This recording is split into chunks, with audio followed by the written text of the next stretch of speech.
E a partir da semana que vem, os consumidores vão deixar de pagar a taxa extra na conta de luz. O governo anunciou a bandeira verde de energia elétrica. Quem vai explicar para a gente direitinho o que é que isso significa para o nosso bolso é o Glauco de Queiroz, que está lá no Palácio do Planalto e traz as informações ao vivo. Glauco, quando é para economizar um cadinho, notícia muito boa sempre, viu? Boa tarde.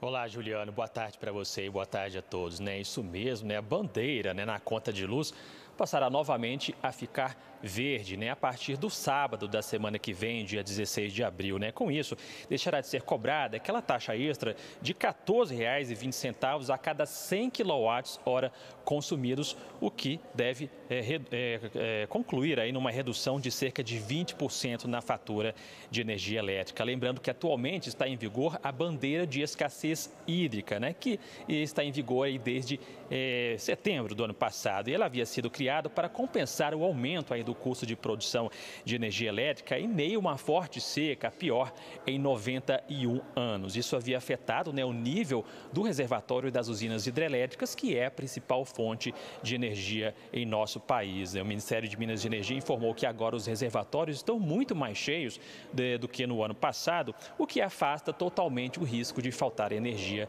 aqui no Brasil. Por exemplo, o de Furnas, em Minas Gerais, terminou o último mês de março com 80% do volume útil. Lembrando que Furnas é a principal abastecedora de energia elétrica aqui do Distrito Federal. A perspectiva do governo é que a bandeira verde vigore até o final deste ano, Juliano. Expectativa nossa também, viu, Glauco? 20% na conta de energia já é muita coisa.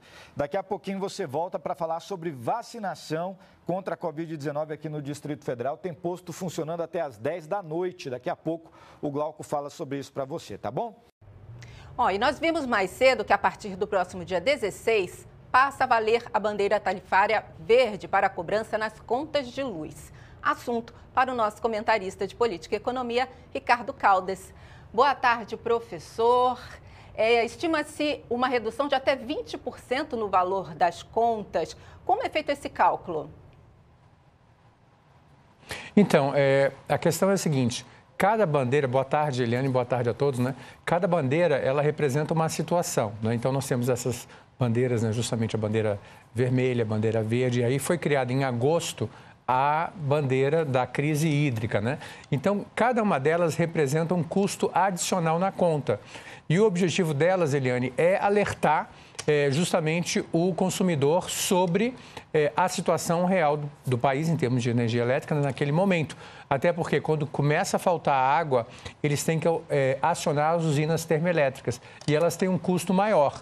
Então, esse custo maior, Eliane, para responder a sua pergunta bem objetivamente, ele então é repassado para o consumidor na forma então de aumento do quilowatts. Então, quando você tem uma situação de crise hídrica, como nós tivemos no ano passado, e que iria até o final de abril e agora foi antecipado, então você tem que pagar a mais porque você tem que estar ciente de que aquela energia elétrica ela está custando mais caro, já que ela está vindo não das usinas hidrelétricas, mas em função da crise hídrica, das usinas termoelétricas. Então ela funciona na prática como um aumento no custo da eletricidade do consumidor. Então eles fazem esses cálculos e aí estimou-se que essa redução da bandeira tarifária, vamos chamar de extra, da crise hídrica, então, vai representar um alívio para os consumidores em torno de 20%.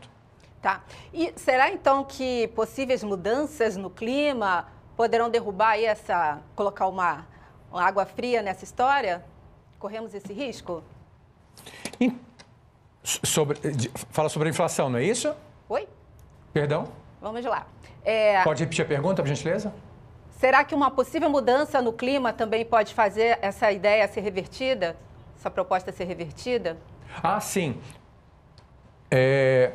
Sim, é possível, mas a expectativa agora das autoridades do setor elétrico é que isso não aconteça esse ano. A situação é considerada normalizada, tanto é que nós já estamos na bandeira verde. Nós saímos da bandeira especial de crise hídrica e fomos diretos para a bandeira verde. Então, não há nenhuma expectativa de que isso venha mudar tão cedo. Claro que a temperatura ninguém tem controle, né, mas a expectativa é positiva, tanto é que nós vamos para a bandeira verde. Agora, um ponto que eu achei que você ia mencionar, que é importante, é a questão do peso, né, da energia elétrica na inflação. Né? Então, estima-se que aumentos no preço da energia têm um impacto em torno de 10% no índice inflacionário. Então, é importante, né, Eliane? Porque uma redução desse montante vai certamente ter um impacto no índice de inflação, pelo menos no que se refere ao fornecimento de energia. Tá certo. Muito obrigada, professor.